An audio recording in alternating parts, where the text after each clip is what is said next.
नमस्कार, स्वागत है आपका कैपिटल टीवी में। पश्चिम बंगाल में चौथे चरण में मतदान हो गया। चौथे चरण में कुल 44 सीटों पर वोट डाले गए, पर चुनाव के दौरान बंगाल में जमकर हिंसा भी देखने को मिली।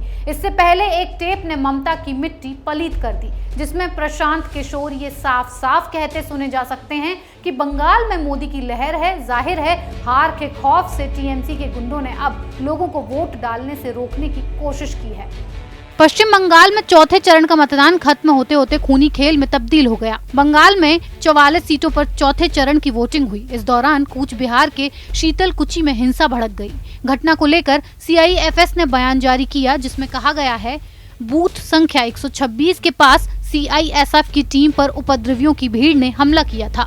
इस दौरान हाथापाई में एक बच्चा नीचे गिर गया और उपद्रवियों ने QRT के वाहन को नुकसान पहुंचाना शुरू कर दिया। QRT ने आत्मरक्षा में प्रतिक्रिया दी और भीड़ को हटाने के लिए 6 राउंड हवाई फायर किए। हिंसक झड़प और मारपीट में कूच बिहार के शीतलकुची में फायरिंग में कुल 5 लोगों की मौत हो गई।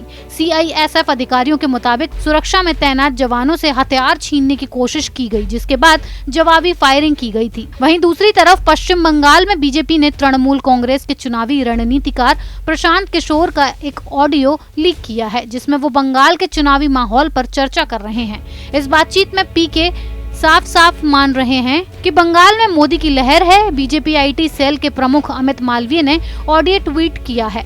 प्रशांत किशोर ये भी कह रहे हैं कि राज्य में सत्ता विरोधी लहर है और 50% से अधिक हिंदू मोदी की वजह से बीजेपी को वोट करेंगे।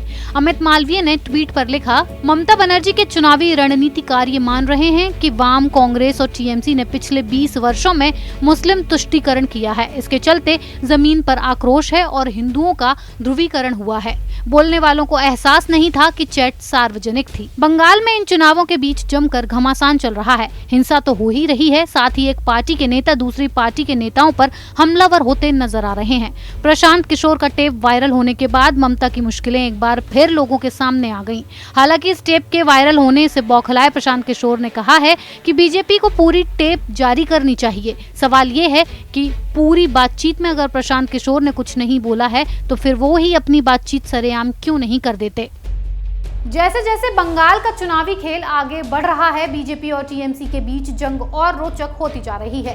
पर इन चुनावों में हिंसक रणनीति अपनाते हुए दीदी मैदान में डटी तो नजर आ रही हैं, पर उन्हीं के नेता ये भी कहते नजर आ रहे हैं कि दीदी का पत्ता बंगाल से इस बार साफ हो सकता है। इस खबर में फिलहाल इतना ही। बने रहिए कैपिटल टीवी के साथ।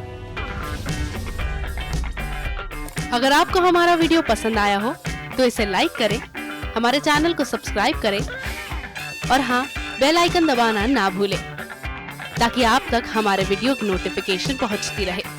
आप अपना सुझाव हमें कमेंट बॉक्स में दे सकते हैं। हमारे साथ जुड़ने के लिए शुक्रिया।